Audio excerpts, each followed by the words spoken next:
Hello everyone, welcome and welcome back to my channel. कैसे हैं आप सब? मैं उम्मीद करती हूँ कि आप सब अच्छे होंगे और जो भी यूपीपी के स्टूडेंट्स हैं उन सभी की रनिंग की तैयारी अच्छे से चल रही होगी। जैसा कि हम सब जानते हैं कि हमारी डेट आ चुकी है, यानी कि अभी एक ट्वीट आया था जिसमें हमें पता चल गया था कि 10 फरवरी से हमारी जो रनिंग है वो स्टार्ट हो जाएगी। सभी को पता होगा, इस बारे में बातें नहीं करूंगी आज। तो आज मैं आप लोगों के लिए एक बहुत ही ज्यादा इंपॉर्टेंट और बहुत ज्यादा यूजफुल वीडियो लेकर आई हूँ। तो मैं आप लोगों को आज डिटेल में बताऊंगी कि लास्ट ईयर मेरा दिल्ली पुलिस में मेरा नंबर आ गया था, मैंने जो कट ऑफ है वो क्लियर कर ली थी। तो मेरे साथ क्या हुआ था, मेरी किन गलतियों की वजह से मेरे से रनिंग नहीं हो पाई थी और मैं रनिंग में फेल हो गई थी। मैं आपको एक बात बताना चाहती हूँ, आपको ये चीजें तो बहुत लोग बता देंगे कि आपको क्या करना है, लेकिन आपको ये कोई नहीं बताएगा कि आपको क्या नहीं करना है, किन चीजों को आपको अवॉइड करना है। मैं आप लोगों को आज ये चीजें बताऊंगी कि आपको क्या चीजें नहीं करनी है और मेरे साथ क्या हुआ था कि मैं रनिंग क्यों नहीं कर पाई थी। मैं आपको सारी चीजें डिटेल में बताऊंगी और आप इस वीडियो को आखिर तक देखिएगा, चाहे ये वीडियो लंबी बने चाहे शॉर्ट बने, बट कोशिश करिएगा कि इस वीडियो को आखिर तक देखिएगा। और अभी तक आपने मेरी वो वाली वीडियो नहीं देखी है जिसमें मैंने आप लोग को अपनी रनिंग की टाइमिंग वगैरह सारी चीजें बताई है और आपको गाइडेंस दी है कि आप अगर अभी तक आपका टाइमिंग नहीं आई है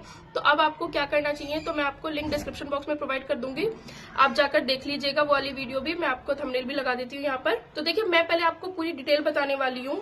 तो देखिए, जो मेरा एग्जाम था दिल्ली पुलिस का वो 1 दिसंबर 2023 को था। 1 दिसंबर 2023 को एग्जाम देने के बाद से ही मैंने, क्योंकि मेरा नंबर हो जाएंगे, तो मैंने अपनी रनिंग की तैयारी शुरू कर दी थी। 2 या 3 तारीख से मैंने अपनी रनिंग की तैयारी शुरू कर दी थी। उसका जो फिजिकल की डेट आई थी वो 13 जनवरी 2024। आप सोच रहे हैं, मतलब मुश्किल से मुश्किल 3 तारीख को एग्जाम्स खत्म हो गए थे। मेरा एग्जाम 1 तारीख को था, 1 दिसंबर को। 14 नवंबर से एग्जाम शुरू हुए थे, 1 दिसंबर को मेरा एग्जाम था और 3 दिसंबर को सभी के एग्जाम खत्म हो गए थे। उसके बाद जब इन्होंने 13 जनवरी डेट दे दी, तो देखिए, पहली बात तो आप टाइम पीरियड लगाइए कि मुश्किल से 1.5 महीना, अगर 1.5 महीना भी लगाना है तो बस 1.5 महीना ही मिला था हमें, इससे ज्यादा हमें टाइम नहीं मिला था। तो टाइम ना मिलने की वजह से भी काफी लोगों की रनिंग नहीं लगी थी और उस टाइम पे काफी लड़कियां और काफी लड़के फेल हुए थे दिल्ली पुलिस में। इसके अलावा भी काफी सारी चीजें हैं, आप सारी चीजें ध्यान से सुनिएगा। तो पहला रीजन तो ये हो गया कि हमें उस टाइम पे इतना टाइम नहीं मिला था कि हम प्रिपरेशन कर सके अच्छे तरीके से। दूसरी बात, मैंने उस टाइम पर इससे पहले कभी रनिंग नहीं करी थी, मतलब मैंने अपनी लाइफ में कभी रनिंग नहीं करी।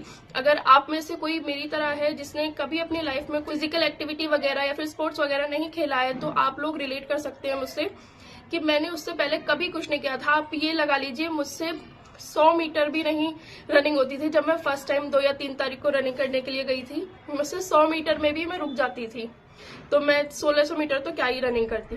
ठीक है, अब हम बात करते हैं अपने अगले पॉइंट पर। तो उस टाइम पर मैं क्या करती थी, मैं धीरे धीरे करके 1 चक्कर लगाती थी, फिर रुकती थी, 2 चक्कर लगाती थी, फिर रुकती थी मैं, लेकिन इस तरीके से मैं पूरी कोशिश कर रही थी।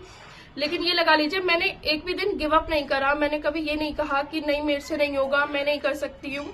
मैंने कंटिन्यूअसली रनिंग करी थी उस दिन। और इतनी ठंड थी उस टाइम पर, दिसंबर से लेकर जनवरी के टाइम में, और हम सुबह ही जाते थे रनिंग करने के लिए और उस टाइम पे तो मैं शाम को भी जाती थी।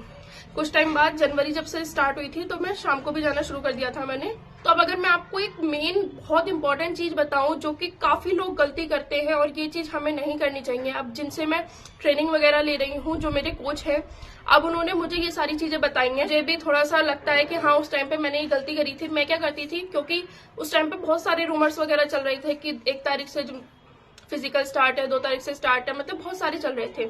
तो उसके प्रेशर की वजह से मैं क्या करती थी, अगर मुझे कुछ ऐसी वीडियो दिखाई दे रही है जिसमें लिख रहा है कि 1 हफ्ते में अपनी रनिंग की स्पीड लाइए, मैं जल्दी से उस वीडियो को देखती थी और उसमें वो एक्सरसाइज वगैरह बताते थे और मैं जल्दी से उन्हीं एक्सरसाइज को अगले दिन जाकर करने लगती थी। और वो अलग अलग एक्सरसाइज देखते और करते करते मैंने अपने पैर इतने ज्यादा पेन कर लिए थे, मेरे पैरों में इतना ज्यादा पेन होने लगा था। अभी मेरे पास कमेंट आया था एक लड़की का, उन्होंने मुझसे कहा था कि मेरी थाई में पेन हो रहा है।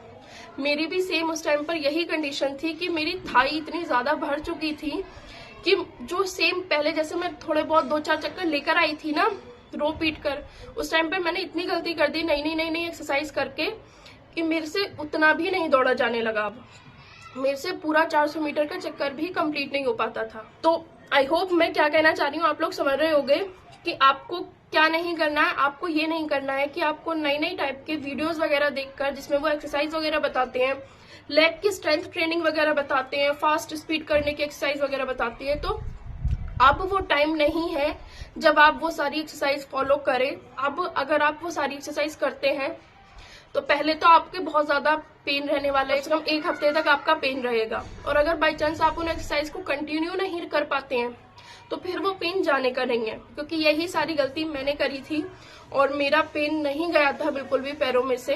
और मेरे पैर, ये लगा लीजिए, मेरे से पैर उठते ही नहीं थे। कहा मैं 2-3 चक्कर लेकर आई थी रो रो कर मर मर के, लेकिन जब मैंने ये सारी एक्सरसाइज वगैरह शुरू करी तो मुझसे वो 2-3 चक्कर भी नहीं लगे। तो यही सेम चीज मैंने आपको अपने लास्ट वीडियो में ही बताई थी कि जो एक्सरसाइज आप काफी टाइम से, लॉन्ग टाइम से कर रहे हैं, उन्हीं एक्सरसाइज को कंटिन्यू रखें। बेशक आप उनके रेप्स वगैरह बढ़ा सकते हैं। अगर आप 2 रेप्स करते थे तो आप 3 रेप्स स्टार्ट कर दीजिए, 3 रेपिटेशन स्टार्ट कर दीजिए, 50-50 कर दीजिए, 100-100 कर दीजिए। लेकिन अब कोई भी नई एक्सरसाइज शुरू मत करिए, नई कोई भी वर्कआउट फॉलो मत करिए। मैंने आप लोगों को लास्ट वीडियो में जो बताई थी टिप्स कि आप लॉन्ग रनिंग पर ध्यान दीजिए, और भी मैंने काफी सारी टिप्स बताई थी, तो आप उनको फोकस कर सकते हैं उन सारी टिप्स पर। उनसे आपके, मैं इतने गारंटी लेती हूँ कि आपके पैरों में दर्द नहीं होगा उनसे, क्योंकि आप लॉन्ग रनिंग करेंगे तो हो सकता है उसके अगले दिन या उसी दिन आपको थोड़ा बहुत पैरों में दुखान हो सकती है, लेकिन वो जो दर्द होता है ना, जो जम जाता है पैरों में और वो बहुत मुश्किल से जाता है, वो नहीं होगा। आप जो भी मैंने सारी टिप्स बताई थी आप इस वीडियो में जाकर जरूर देखिएगा। एक जो लास्ट चीज थी जो सभी के साथ होती होगी, मैं अभी भी जानती हूँ, अभी भी मेरी तरीके से जैसे मैं उस टाइम पे फील करती थी, अभी ऐसे काफी लड़कियां और लड़के होंगे जो अभी फील कर रहे होंगे कि क्योंकि जो डेट थी वो इतनी नजदीक थी तो मैं इतनी ज्यादा प्रेशर आ गया था मेरे ऊपर, इतनी ज्यादा डिमोटिवेट हो गई थी मैं कि मैं उस डिमोटिवेशन की वजह से ही आधी टूट गई थी। मतलब अगर मान लीजिए मैं जाती थी, अगर मुझसे रनिंग नहीं हुई, अगर मतलब मान लीजिए मुझे थोड़ा बहुत पेन वगैरह हुआ तो मैं वहीं रुक जाती थी और वहीं रुककर मैं रोने लगती थी कि नहीं, मुझसे नहीं हो पा रही अब रनिंग। तो आपको ये चीज बिल्कुल भी नहीं करनी है। अगर आपको पेन हो रहा है तो उस पेन को बर्दाश्त कीजिए। देखिए मैंने अब ये खुद, मैं ज्ञान दे रही हूँ, आप ये सब चीजें कहेंगे, देखिए मैंने खुद ये चीज फील करी है कि आप कुछ भी कर लीजिए, चाहे आप कितने भी बड़े रनर बन जाइए, लेकिन अगर आप रनिंग कर रहे हैं तो आपको उसमें पेन होता ही होता है। ऐसा कोई भी रनर नहीं है जिसको रनिंग करते टाइम पेन ना हो, जिसके कुछ भी परेशानी ना हो, वो इजीली आराम से रनिंग कर रहा हो, ऐसा कोई भी नहीं है। सबको प्रॉब्लम होती है, सबकी सांस फूलती है, सबके पैरों में दर्द होता है, लेकिन आप उसको कितनी हद तक बर्दाश्त कर रहे हैं उस पर डिपेंड करता है कि आपकी रनिंग होगी नहीं होगी। पेन मेरे आज भी होता है, लेकिन हाँ बस इतना फर्क है कि अब मैंने उस पेन को थोड़ा सा बर्दाश्त करना शुरू कर दिया है कि हाँ भाई इतना पेन अब होना ही होना है। तो बस यही कुछ टिप्स थी जो मैं बहुत दिन से चाह रही थी कि मैं आप लोग के साथ शेयर करूं, कहीं आप भी ये सब गलतियां ना करें। तो दैट्स इट। मैं उम्मीद करती हूँ कि आप लोग को ये सारी वीडियो में जो भी मैंने सारी चीजें बताई हैं आप लोग को समझ में आई होंगी और अच्छी लगी होंगी। तो दैट्स इट। अब मैं आपसे मिलती हूँ अपनी नेक्स्ट वीडियो में, तब तक के लिए बाय।